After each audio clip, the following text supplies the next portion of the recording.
Abduhu wa rasuluh amma ba'du a'udzu billahi minasy syaithanir rajim. Bismillahirrahmanirrahim.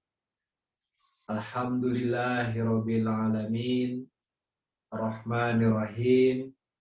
Maliki yaumiddin. Iyyaka na'budu wa iyyaka nasta'in. Ihdinas siratal mustaqim. Siratal ladzina an'amta 'alaihim ghairil maghdubi 'alaihim waladdallin. Amin. Bapak-bapak, ibu-ibu, hadirin hadirat sedang tarbiyat online yang berbahagia. Alhamdulillah dengan karunia Allah Subhanahu wa taala pada malam hari ini kita bisa kembali melaksanakan acara tarbiyat kita melalui Zoom meeting. Mudah-mudahan acara ini tidak mengurangi berkat, karunia, dan kecintaan kita kepada Allah Subhanahu wa taala, kecintaan kita kepada Islam, kepada jemaat Allah Subhanahu wa taala ini. Baiklah, Bapak-bapak, Ibu-ibu, hadirin hadirat semuanya.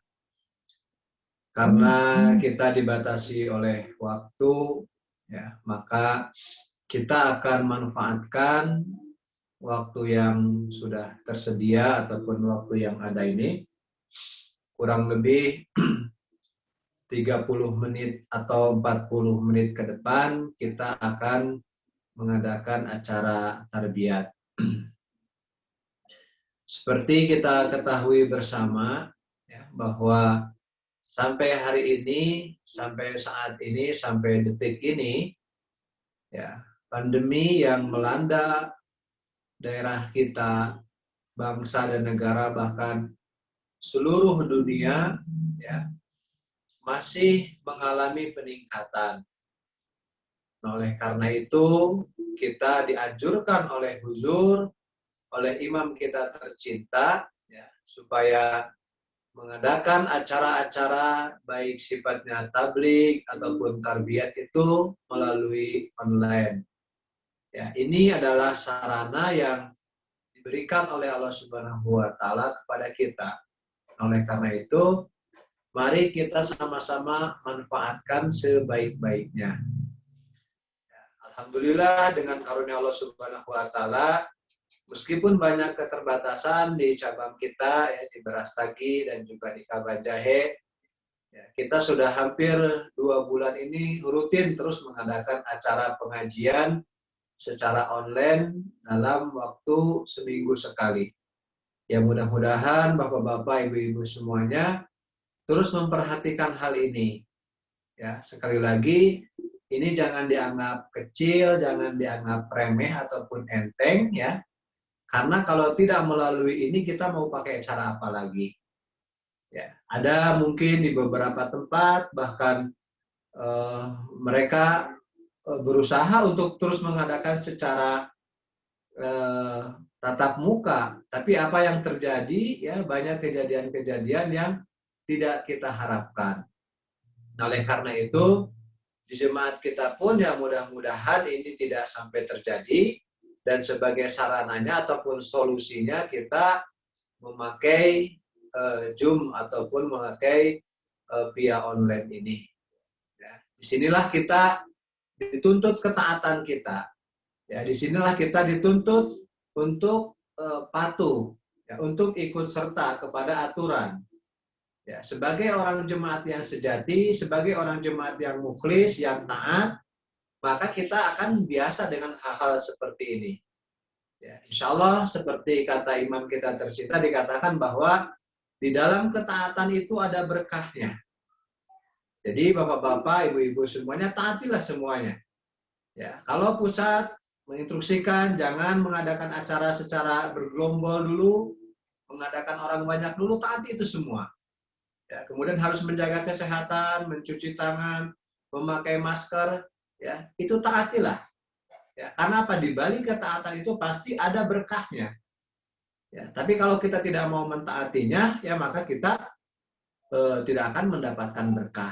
Ya, ini yang kembali saya ingin ingatkan kepada bapak-bapak, ibu-ibu, ya, seluruh anggota jemaat, baik yang ada di Brastagi dan juga Banjahe dan semua yang hadir pada malam hari ini, ya, selain kita berdoa kepada Allah Subhanahu Wa Taala agar Allah Subhanahu Wa Taala segera mengangkat kembali, mencabut lagi ya pandemi ini, virus ini, ya kita harus berusaha untuk mentaati protokol kesehatan, mentaati aturan, mentaati apa yang diperintahkan oleh pusat kita, oleh pimpinan kita. Baiklah Bapak-Bapak Ibu-Ibu, untuk menghemat waktu bahwa pada malam hari ini kita akan memasuki ataupun membahas materi taklim online kita adalah hadis ya di hari Rabu yang kedua di bulan Februari ini. Seperti pada bulan yang lewat ya, bahwa kita sudah memperkenalkan sedikit tentang hadis ya. Saya akan review kembali ya, bahwa hadis itu adalah upaya dari menyatakan tugas Rasulullah SAW ya di dalam menjalankan tafsir Al-Quran. Ya, jadi Al-Quran itu perlu ditafsirkan untuk kita semua agar lebih jelas, agar lebih paham, agar lebih mengerti. Ya, nah Rasulullah SAW menjelaskan Al-Quran ini melalui hadis-hadis beliau. Ya, selain melalui amal perbuatan beliau, yaitu melalui sunnah, ya, juga melalui hadis.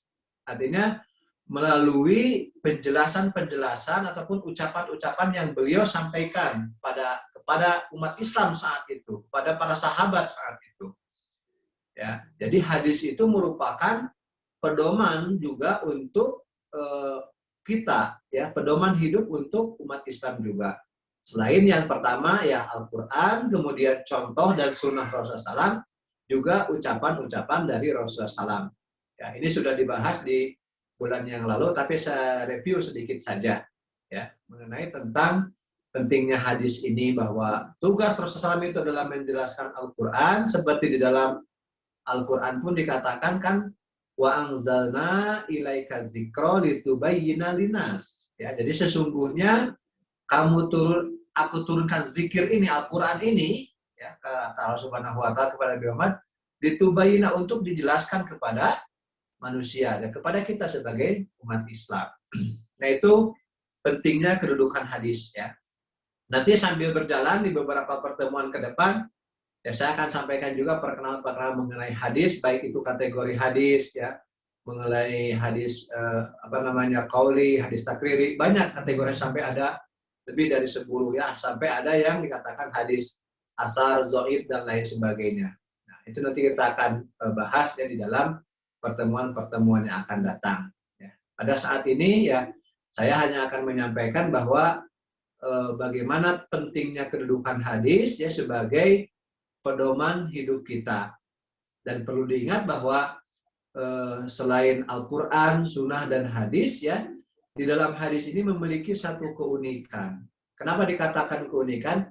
Karena di dalamnya itu ada perawinya ataupun yang meriwayatkannya ucapan Rasulullah SAW tersebut. Kemudian ada juga dirayahnya, artinya isi ataupun topik matan dari hadis tersebut. Ya, dan juga ada sanadnya, mata rantai yang menyampaikan hadis dari para sahabat, dari orang-orang yang pernah mendengarnya. Nah, jadi mustalahul hadis ataupun pembahasan mengenai hadis ini ya itu sangat panjang lebar sekali. Nah, baiklah Bapak-bapak, Ibu-ibu, hadirin hadirat sidang tarbiyat online yang berbahagia ya. Pada kesempatan ini saya akan menyampaikan hadis ya. Di dalam pertemuan bulan yang lalu ya, saya menyampaikan hadis mengenai hati ya. Ya, saya ulangi lagi lah hadisnya ya. Sebelumnya saya akan membacakan sholawat kepada Nabi Sallallahu Alaihi Wasallam. Allahumma sholli ala Muhammadin wa ala ali Muhammadin kama sholaita ala Ibrahim wa ala ali Ibrahim innaka Hamidum Majid. Allahumma barik ala Muhammadin wa ala ali Muhammadin kama barakta ala Ibrahim wa ala ali Ibrahim innaka Hamidum Majid. Ya. Saya ingin ulangi kembali hadis yang bulan lalu ya, karena hadis yang sekarang akan kita bahas pun masih ada hubungannya dengan hadis yang bulan lalu ya.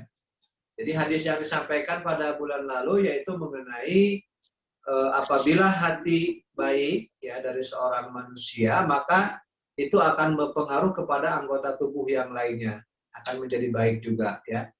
Nah, hadisnya dikatakan bahwa Anin Nu'man ibni Bashiril radhiyallahu anhu qala sami'tu Rasulullah sallallahu alaihi wasallam yaqul inna fi jasadi mudghah idza saluhat saluhal jasadu kulluhu wa idza fasadat jasadu kulluhu ala wahya qalb.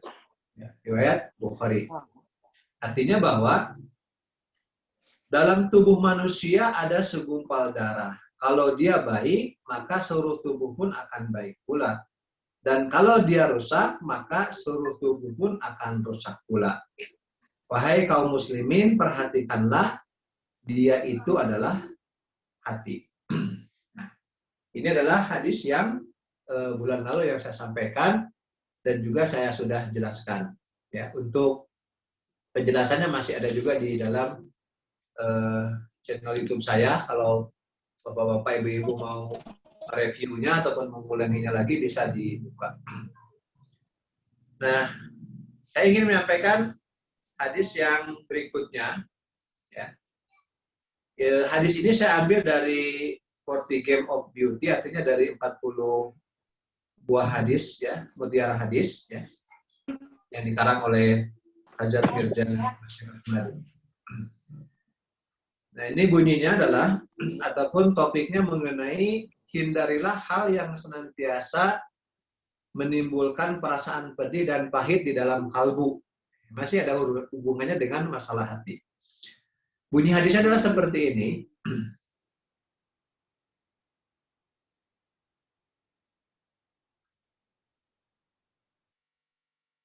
An wa biusatab radhiyallahu anhu ma'badin qala Rasulullah sallallahu alaihi wasallam istafti nafsaka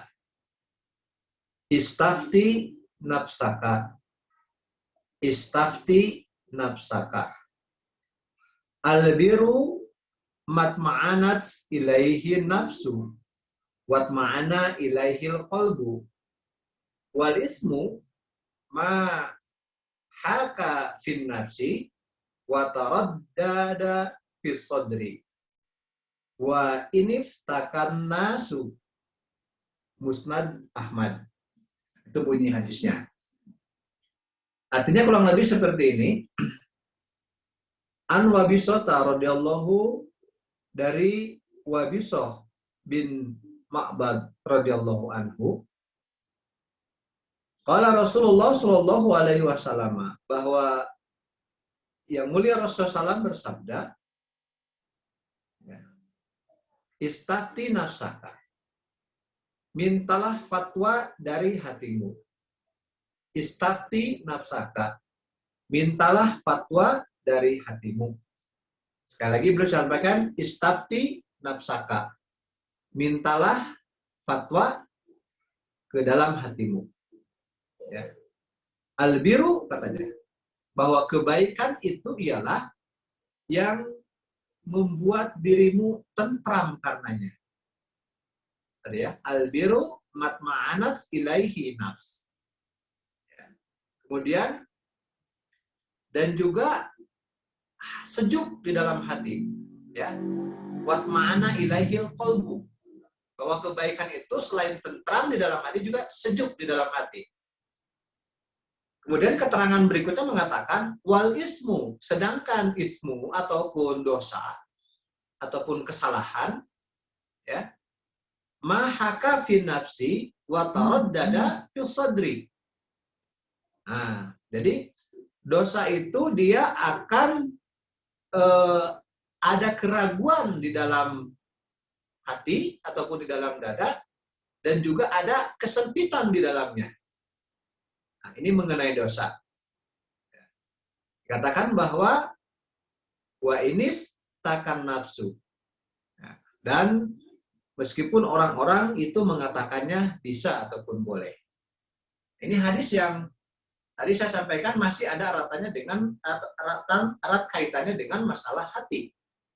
Ya, jadi kita senantiasa harus menghindari hal-hal yang menimbulkan di dalam dada itu satu keraguan, ya, ataupun membuat dada itu menjadi sempit, menjadi bahasa sekarangnya mungkin enak gitu ya, ataupun ya enggak srek gitu kan bahasa sekarangnya. Ya, kenapa? Karena memang di situ ada ismu ataupun dosa.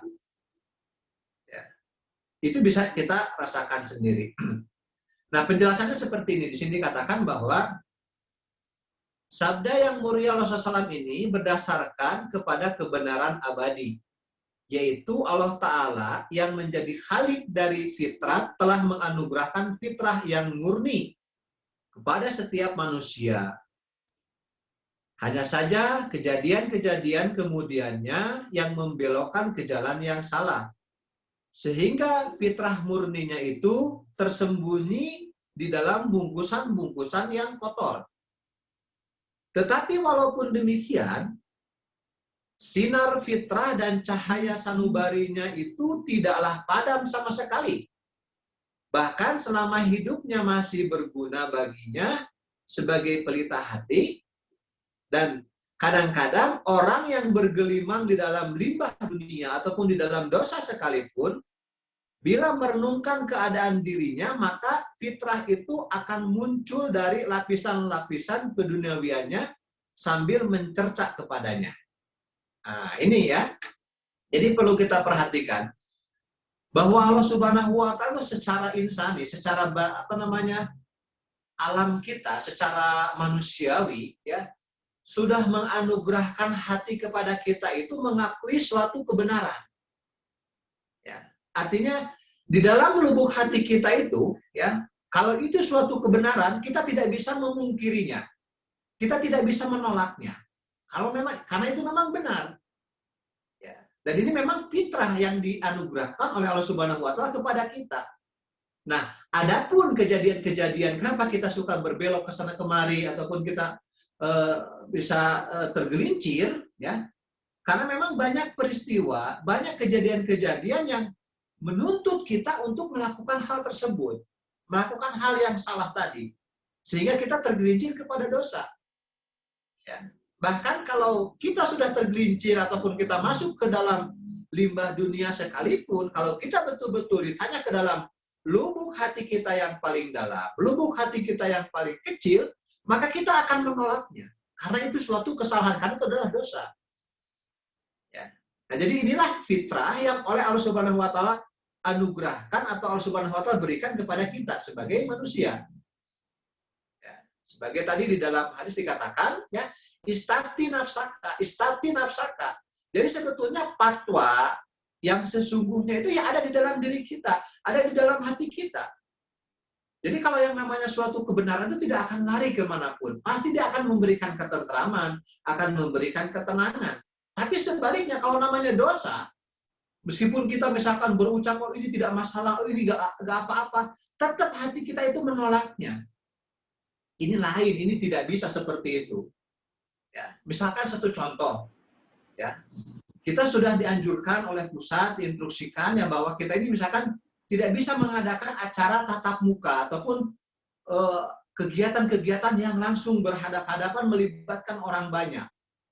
Tapi kita beralasan dengan berbagai macam, oh ini tidak masalah, ini, dan macam-macam lah. Itu hati kita pun, mau tak mau kalau ditanya ke dalam hati kita yang paling kecil, ya, itu pasti akan menolaknya. Oh ini salah, oh ini tidak bisa. Nah, jadi fatwa sesungguhnya itu ada di dalam hati bapak-bapak, ibu-ibu semuanya. Ya, karena memang Allah Ta'ala sudah anugerahkan hal tersebut. Nah, ini penjelasan yang pertama mengenai hadis tadi. Kemudian, sabda yang mulia Rasulullah SAW ini ya didasarkan atas nur fitrah ataupun cahaya alami tadi. Ya. bahwa beliau bersabda di dalam garis besar, seorang mutaki yang berakal dan tidak membutuhkan seorang mufti dari luar, karena hatinya sendiri adalah mufti bagi dirinya sendiri. Ya, tadi juga saya katakan, sudah saya sampaikan, ya, bahwa kalau seorang mutaki yang dia memang betul-betul memiliki keimanan yang sejati, ya, memiliki keimanan yang benar, jadi dia tidak perlu mencari dalih ataupun mencari fatwa ke sana kemari, nanya ke mufti ini ataupun mufti itu. Kenapa begitu? Karena tadi sabda Rasulullah SAW, ya, mufti yang hakiki, mufti yang sesungguhnya itu ya ada di dalam hatinya. Ya, kalau itu benar, apapun ceritanya pasti akan itmaina ilaihil qalbu, ya, akan memberikan ketenangan ataupun ketentraman kepada hatinya. Ya. Tapi sebaliknya, ya, saya sampaikan lagi, ya, karena sekarang kan banyak orang yang menenang-nenangkan dirinya, oh nggak apa-apa yuk, ini nggak apa-apa, nggak masalah seperti itu. Ya. Justru ketika dia mengucapkan seperti itu ada suatu kebimbangan ataupun ada suatu keraguan di dalam hatinya. Dia takut begini, takut begitu, dan lain sebagainya. Nah, kalau kita sudah ada keraguan, tadi dikatakan, wal ismu mahaka fi nafsi wa taraddada fi sadri, katanya. Bahwa ismu ataupun dosa itu, ya, dia membuat ragu di dalam hati kita. Ya, dan dia membuat kesempitan di dalamnya. Artinya ada yang tidak strike, ada yang ya tidak apa saja di dalam hati kita. Itu mau tak mau ada perasaan seperti itu. Kalau kita melakukan suatu kesalahan ataupun suatu pelanggaran, ya suatu dosa. Ya. Jadi ini hadis yang sangat indah sekali, yang mana hubungannya dengan masalah hati tadi. Nah, kemudian mengenai baik dan buruk, hendaknya dia meminta fatwa kepada hatinya sendiri. Karena pekerjaan baik itu akan menimbulkan kelapangan di dalam dada, ketentraman, dan kesejukan di dalam hatinya. Sedangkan pekerjaan jahat ataupun pekerjaan buruk, pekerjaan melanggar, akan menimbulkan pertanyaan di dalam dada, akan menimbulkan was-was di dalam hati, dan sebagai suatu beban atas dirinya. Nah, ini yang perlu digarisbawahi, ya. Kemudian di dalam keadaan demikian, tidaklah berguna mencari-cari dukungan kepada fatwa orang lain ataupun fatwa dari orang lain. Bahkan sebaliknya, dia harus mendengarkan bisikan dari hati sanubarinya yang paling dalam. Bila tentang suatu maksud hatinya tidak memberikan dan dadanya terasa sempit, maka pekerjaan itu janganlah dilangsungkan. Meskipun banyak orang yang mengatakan ataupun boleh memperbolehkannya. Nah, ini ya tipis di sini. Meskipun orang mendukung, ayolah yuk, gak apa-apa yuk, gitu. Yuk kita kerjakan saja. Ya. Tapi kalau misalkan hati tidak memberikan, ya, hati tidak mengulurkannya ke arah situ, ya, ini jangan dikerjakan. Ya. Karena di dalamnya ada was-was, di dalamnya ada ragu, ya, lebih baik jangan dikerjakan. Ya. Kenapa? Fatwa yang sesungguhnya bukan dari orang-orang tadi yang mengatakan ayo, mengatakan tidak apa-apa. Ya. Fatwa yang sesungguhnya di dalam sanubari kita. Oh, ini salah, ini tidak bisa dipekerjakan. Ini bukan begini. Ya. Nah, ini meliputi ataupun melingkup semua cakupan. Ya, semua amal perbuatan kita. Ya. Ketika ada dek di dalam hati kita, wah ini tidak enak, ya, ini tidak bisa dikerjakan, nah itu harus kita hindari. Ya, karena itu bisa jadi ya suatu hal yang membuat keraguan ataupun suatu kesalahan. Nah, ini penjelasan berikutnya mengenai hadis yang tadi saya bacakan itu.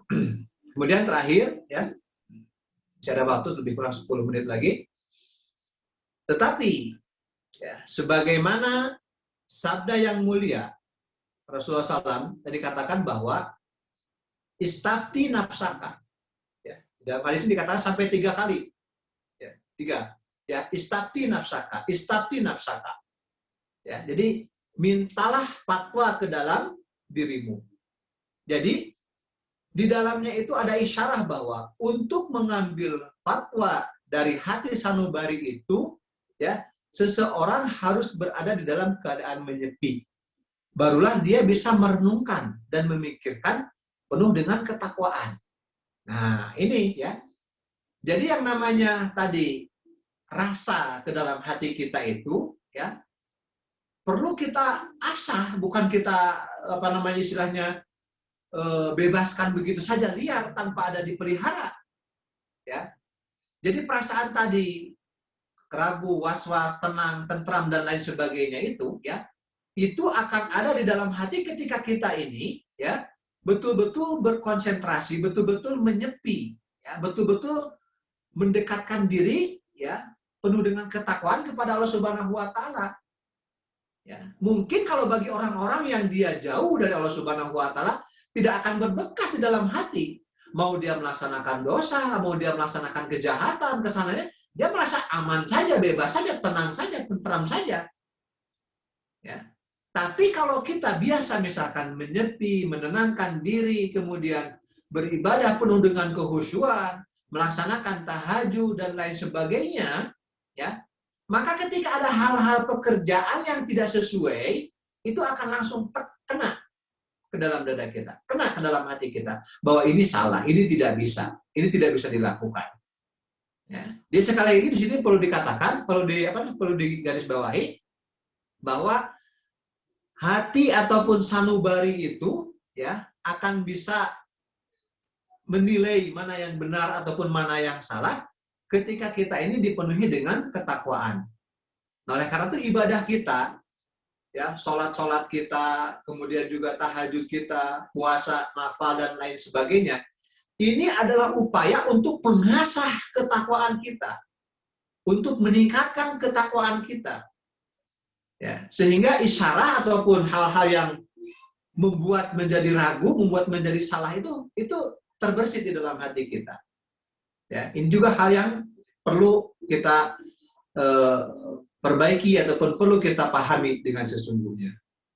Sesungguhnya di sini dikatakan, maka jika tidak, artinya kita tidak membiasakan hal seperti tadi, yang mengasah, meningkatkan keimanan ketakwaan kita, pendapat-pendapat orang lain akan mempengaruhinya dan menutupi pelita hati kita. Nah ini, kan, kalau kita tidak meningkatkan keimanan ketakwaan kita. Sehingga ada pengaruh-pengaruh yang langsung mengiyakan aja. Nggak apa-apa kok kata dia juga. Nggak apa-apa kok kata si Fulan juga. Nggak apa-apa kok di sana pun begitu. Di sini pun begitu. Nah, jadi begitu. Ya. Nah. Saya ulangi lagi. Jika tidak, maka pendapat-pendapat orang lain akan mempengaruhinya dan menutupinya pelita hati kita. Tetapi jika dia berpikir sambil mengasingkan diri di suasana luar dan meminta fatwa kepada hatinya, maka cahaya fitrah tadi itu akan memberikan obor, dia akan memberikan pelita kepadanya, sehingga dia akan bisa membedakan mana yang baik dan mana yang buruk. Kalau dipikirkan lagi dengan mendalam, maka perasaan fitrah yang mengenal kepada kita, yang mana yang baik dan mana yang buruk, itu sebagai dalil atas adanya zat yang maha suci. Ya. Oleh karena itu, kalau Tuhan tidak ada, nauzubillah, maka dari manakah datangnya perasaan fitrah yang membedakan buruk dan yang baik itu tertanam di dalam hati sanubari manusia? Nah, ini lebih dalam lagi, luar biasa hadis ini. Jadi sebetulnya ini adalah suatu ketauhidan kita kepada Allah Subhanahu wa taala. Jadi kalau di dalam hati kita masih belum bisa membedakan tadi, ya, ada yang membuat ketentraman, ada yang membuat kebimbangan, ya, ada yang membuat kita menjadi lapang dada, ada yang membuat menjadi kita ini sempit hati kita, berarti kita masih belum memiliki hubungan yang kuat dengan Allah Subhanahu wa taala. Kenapa saya katakan seperti itu? Ya, karena kalau kita tidak memiliki hubungan yang kuat dengan Allah Subhanahu wa taala, dari mana coba rasa itu? Ya, ataupun dari mana coba perasaan tadi, ya, itu bisa timbul di dalam hati kita? Tentu ini datang dari Allah Subhanahu wa taala. Ya, kalau bukan Allah Subhanahu wa taala, nauzubillah, dari siapa lagi coba? Bayangkan. Ya, yang bisa mendatangkan ketenangan dan ketentraman dan juga bisa membedakan mana yang menyempitkan ke dalam hati kita, yang membuat keraguan, membuat was-was di dalam hati kita, kalau bukan dari Allah Subhanahu wa taala. Nah, oleh karena itu tadi saya katakan, hal ini akan bisa kita raih, hal ini akan kita bisa gapai kalau kita ini mendekatkan diri kepada Sang Khalik, mendekatkan diri kepada Allah Subhanahu wa taala. Ya. Nah, Bapak-bapak, Ibu-ibu, hadirin hadirat sidang tarbiyat online yang berbahagia. Ya, itulah penjelasan mengenai hadis yang tadi saya sampaikan dan juga saya bacakan. Ya, mudah-mudahan ya dengan adanya keterangan ini ya bisa membuat kita menjadi sadar, ya, bisa membuat kita menjadi berpikir bahwa sesungguhnya pertama Allah Subhanahu wa taala itu ada. Kemudian yang kedua Allah Subhanahu wa taala itu menganugerahkan dan menurunkan ke dalam hati kita suatu fitrah yang baik, ya, sehingga kita bisa membedakan mana perbuatan yang salah, mana perbuatan yang baik, mana perbuatan yang buruk, mana perbuatan yang istilahnya yang soleh, ataupun amal yang baik dengan amal yang buruk. Itu semua ada di dalam hati kita. Ya, kenapa Allah Subhanahu wa taala anugerahkan hal ini? Ya, karena fatwa yang sesungguhnya itu sebetulnya ada di dalam hati kita. Dan fatwa itu bisa menimbulkan kepada kita baik dan benar selama kita bisa mendekatkan diri kepada Allah Subhanahu wa taala. Selama kita bisa mengasah ya kekuatan kita, kuat kuciah kita dengan Allah Subhanahu wa taala. Ya. Bapak, Ibu-ibu, hadirin hadirat sedang tarbiyat online yang berbahagia ya. Demikianlah uraian pada malam hari ini yang dapat saya sampaikan ya. Mudah-mudahan bisa bermanfaat bagi kita semuanya ya. Kurang lebihnya saya mohon maaf kalau ada kekurangan ataupun kesalahan-kesalahan dari penyampaian saya. Ya, itu semata-mata datang dari kelemahan dan kekurangan diri saya. Bapak, Ibu-ibu, hadirin hadirat semuanya, inilah yang dapat saya sampaikan. Waktu pun tinggal 5 menit lagi ya untuk session ataupun acara berikutnya nanti kita akan doa bersama ya. Kemudian kalau ada pertanyaan-pertanyaan ya silahkan WA ke saya secara pribadi ya. Saya tidak bisa menjelaskan di sini semuanya karena kita dibatasi oleh waktu ya. Bukan saya menutup pertanyaan, tidak ya. Silahkan saja ya Bapak-bapak, Ibu-ibu langsung japri ke saya, kan sudah tahu nomornya. Saya akan bertanya masalah ini dan itu ya. Nanti kalau sudah terkumpul mungkin saya akan bahas di dalam acara tertentu, membahas khusus masalah pertanyaan-pertanyaan dari Bapak-bapak, Ibu-ibu ataupun para peserta tarbiyat online yang hadir pada kesempatan ini. Ya. Demikianlah saja yang dapat saya sampaikan. Ya, baiklah Bapak-bapak, Ibu-ibu, kita akan tutup acara kita yang lebih kurang 30-40 menit ini dengan berdoa kepada Allah Subhanahu wa taala ya. Mudah-mudahan Allah Subhanahu wa taala memberikan berkah yang sebesar-besarnya, memberikan ridho kepada kita semuanya sehingga kita bisa mencintai Islam, mencintai jemaat ini, jemaat Allah Subhanahu wa taala, dan kita terus ditambah ilmu pengetahuan kita ya, sehingga kita bisa lebih meningkatkan keimanan dan ketakwaan kita kepada Allah Subhanahu wa taala. Doa kita mulai. A'udzubillahi minasyaitonirrajim. Bismillahirrahmanirrahim.